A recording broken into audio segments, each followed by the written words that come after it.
Les chansons de Bilitis par Pierre Louys, section 0. Ce petit livre d'amour antique est dédié respectueusement aux jeunes filles de la société future. Vie de Bilitis. Bilitis naquit au commencement du VIe siècle avant notre ère, dans un village de montagne situé sur les bords du Mélas, vers l'orient de la Pamphylie. Ce pays est grave et triste, assombri par des forêts profondes, dominé par la masse énorme du Taurus. Des sources pétrifiantes sortent de la roche, de grands lacs salés séjournent sur les hauteurs, et les vallées sont pleines de silence. Elle était fille d'un Grec et d'une Phénicienne. Elle semble avoir ne pas connu son père, car il n'est mêlé nulle part au souvenir de son enfance. Peut-être même était-il mort avant qu'elle ne vînt au monde. Autrement, on s'expliquerait mal comment elle porte un nom phénicien que sa mère seule lui put donner.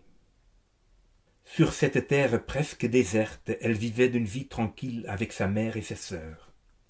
D'autres jeunes filles qui furent ses amies habitaient non loin de là. Sur les pentes boisées du Taurus, les bergers paissaient leurs troupeaux. Le matin, dès le chant du coq, elle se levait, allait à l'étable, menait boire les animaux et s'occupait de traire leur lait. Dans la journée, s'il pleuvait, elle restait au gynécée et filait sa quenouille de laine. Si le temps était beau, elle courait dans les champs et faisait avec ses compagnes 1000 jeux dont elle nous parle.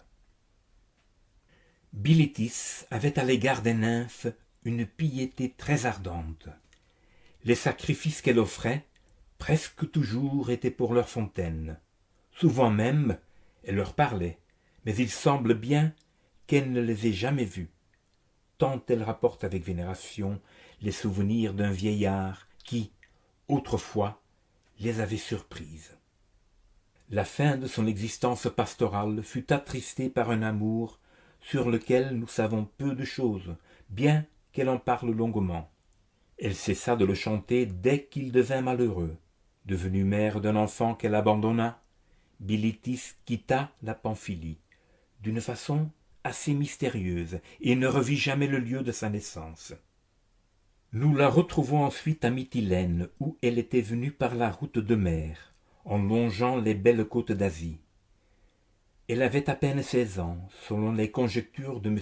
Heim, qui établit avec vraisemblance quelques dates dans la vie de Bilitis, d'après un vers qui fait allusion à la mort de Pitthakos. Lesbos était alors le centre du monde, à mi-chemin entre la belle Attique et la fastueuse Lydie. Elle avait pour capitale une cité plus éclairée qu'Athènes et plus corrompue que Sardes, Mytilène, bâtie sur une presqu'île en vue des côtes d'Asie. La mer bleue entourait la ville. De la hauteur des temples, on distinguait à l'horizon la ligne blanche d'Atarnée, qui était le port de Pergame. Les rues étroites et toujours encombrées par la foule resplendissaient d'étoffes bariolées, tuniques de pourpre et d'hyacinthe, cyclas de soie transparente, bassaras traînantes dans la poussière des chaussures jaunes. Les femmes portaient aux oreilles de grands anneaux d'or, enfilés de perles brutes, et aux bras des bracelets d'argent massifs, grossièrement ciselés en relief. Les hommes eux-mêmes avaient la chevelure brillante et parfumée d'huile rare. Les chevilles des Grecs étaient nues, dans le cliquetis des périskélis, larges serpents de métal clair qui tintaient sur les talons. Celles des Asiatiques se mouvaient en des bottines molles et peintes. Par groupes, les passants stationnaient devant les boutiques toutes en façade, et où l'on ne vendait que de l'étalage. Tapis de couleurs sombres, ouches brochées de fils d'or, bijoux d'ambre et d'ivoire, selon les quartiers. L'animation de Mytilène ne cessait pas avec le jour. Il n'y avait pas d'heure si tardive où l'on n'entendit, par les portes ouvertes, des sons joyeux d'instruments, des cris de femmes et le bruit des danses. Pitthakos même, qui voulait donner un peu d'ordre à cette perpétuelle débauche, fit une loi qui défendait aux joueuses de flûte trop fatiguées de s'employer dans les festins nocturnes. Mais cette loi ne fut jamais sévère. Dans une société où les maris sont la nuit si occupés par le vin et les danseuses, les femmes devaient fatalement se rapprocher et trouver entre elles la consolation de leur solitude. De là vint qu'elles s'attendrirent à ces amours délicates auxquelles l'Antiquité donnait déjà leur nom, et qui entretiennent, quoi qu'en pensent les hommes, plus de passions vraies que de vicieuses recherches. Alors, Sappho était encore belle. Bilitis la connut, et elle nous parle d'elle sous le nom de Psapha, qu'elle portait à Lesbos. Sans doute, ce fut cette femme admirable qui apprit à la petite Pamphilienne l'art de chanter en phrases rythmées et de conserver à la postérité le souvenir des êtres chers. Malheureusement, Bilitis donne peu de détails sur cette figure aujourd'hui si mal connue, et il y a lieu de le regretter, tant le moindre mot eût été précieux touchant la grande inspiratrice. En revanche, elle nous a laissé en une trentaine d'élégies l'histoire de son amitié avec une jeune fille de son âge, qui se nommait Mnasidika, et qui vécut avec elle. Déjà, nous connaissions le nom de cette jeune fille par un vers de Sappho où sa beauté est exaltée. Mais ce nom même était douteux, et Berck était près de penser qu'elle s'appelait simplement Mnaïs. Les chansons qu'on lira plus loin prouvent que cette hypothèse doit être abandonnée. Mnasidika semble avoir été une petite fille très douce et très innocente, un de ces êtres charmants qui ont pour mission de se laisser adorer, d'autant plus chéris qu'ils font moins d'efforts pour mériter ce qu'on leur donne. Les amours sans motif durent le plus longtemps. Celui-ci dura 10 années. On verra comment il se rompit par la faute de Bilitis, dont la jalousie excessive ne comprenait aucun éclectisme.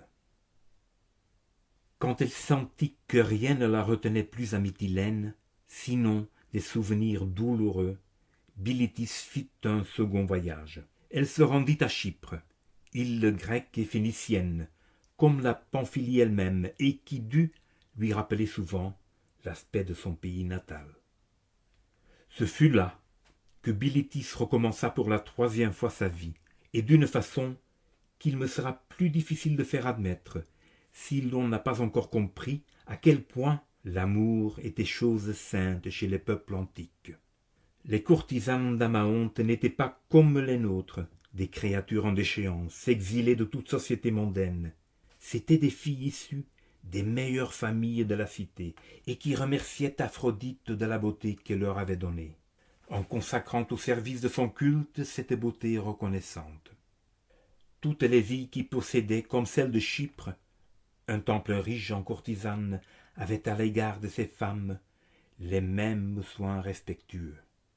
L'incomparable histoire de Phryné, telle qu'Athénée nous l'a transmise, donnera quelque idée d'une telle vénération.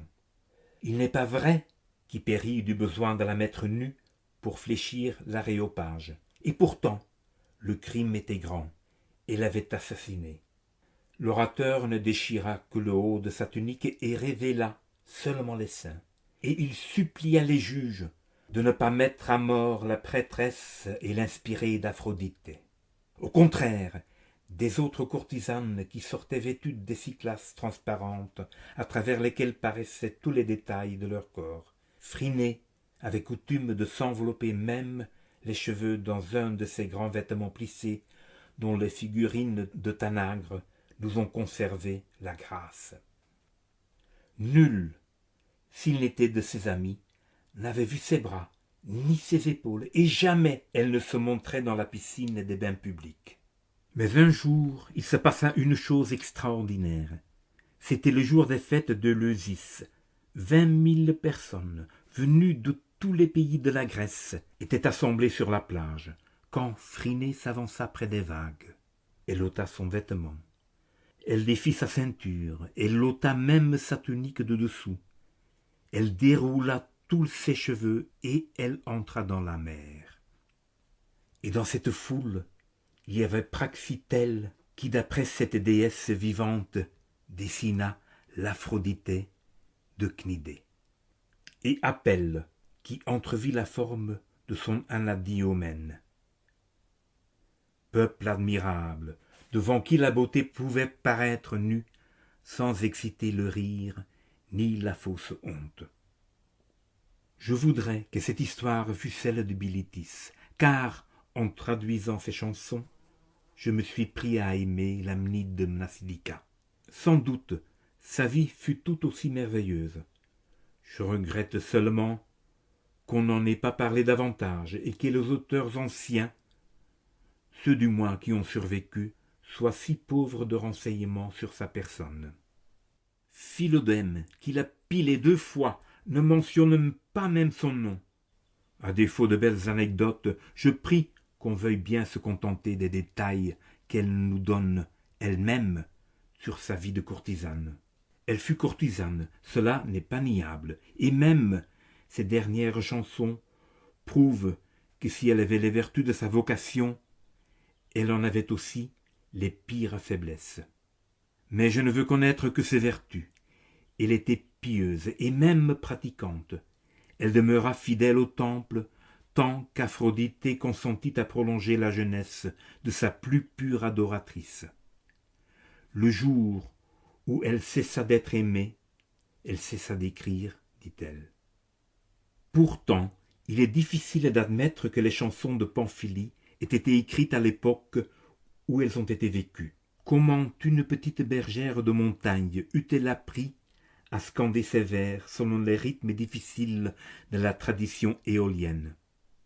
On trouvera plus vraisemblable que, devenue vieille, elle se plut à chanter pour elle-même les souvenirs de sa lointaine enfance. Nous ne savons rien sur cette dernière période de sa vie. Nous ne savons même pas à quel âge elle mourut. Son tombeau a été retrouvé par M.G. Heim à Palaeo Limisso, sur le bord d'une route antique, non loin des ruines d'Amathonte. Ces ruines ont presque disparu depuis 30 ans, et les pierres de la maison où peut-être vécut Bilitis pavent aujourd'hui les quais de Port Saïd. Mais le tombeau était souterrain, selon la coutume phénicienne, et il avait échappé même aux voleurs de trésors. M. Heim y pénétra par un puits étroit, comblé de terre, au fond duquel il rencontra une porte murée qu'il fallut démolir. Le caveau spacieux et bas, pavé de dalles de calcaire, avait 4 murs recouverts par des plaques d'amphibolite noire, où étaient gravées en capitales primitives toutes les chansons qu'on va lire, à part les 3 épitaphes qui décoraient le sarcophage. C'était là que reposait l'ami de Mnasidika, dans un grand cercueil de terre cuite, sous un couvercle modélé par un statuaire délicat qui avait figuré dans l'argile le visage de la morte.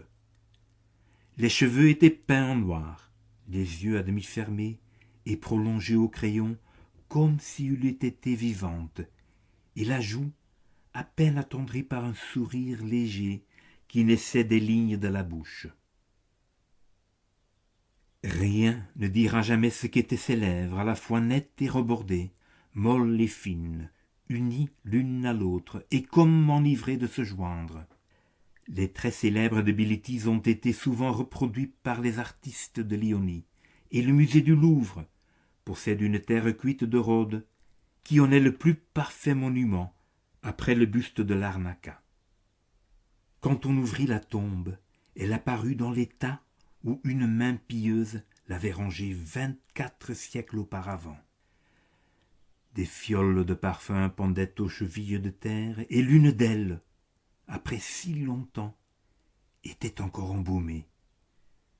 Le miroir d'argent poli, où Bilitis s'était vue, le stylet qui avait traîné le fard bleu sur ses paupières, fut retrouvé à leur place.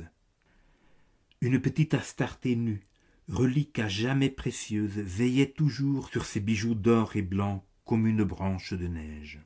Mais si doux et si fragile qu'au moment où on l'effleura, il se confondit en poussière.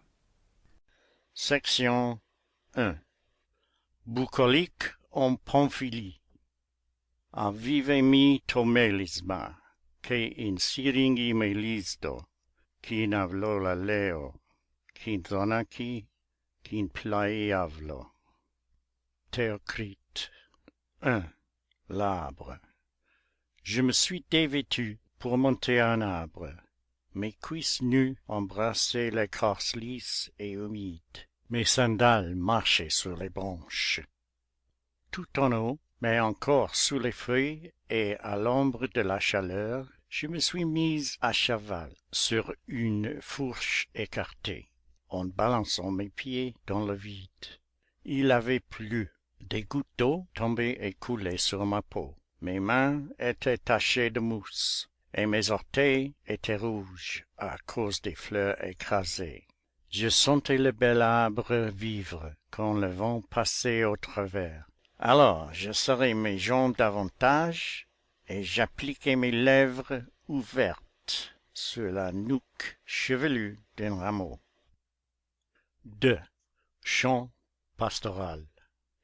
Il faut chanter un chant pastoral, invoquer Pan, dieu du vent d'été. Je garde mon troupeau, et Sélénis le sien, à l'ombre ronde d'un olivier qui tremble. Sélénis est couchée sur le pré.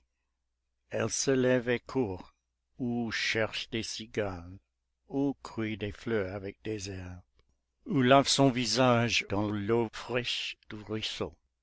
Moi, j'arrache la laine au dos blanc des moutons pour en garnir ma quenouille, et je file. Les heures sont lentes. Une aigle passe dans le ciel. L'ombre tourne, changeant de place la corbeille de figues et la jarre de lait. Il faut chanter un chant pastoral, invoquer Pan, dieu du vent d'été. 3. Paroles maternelles.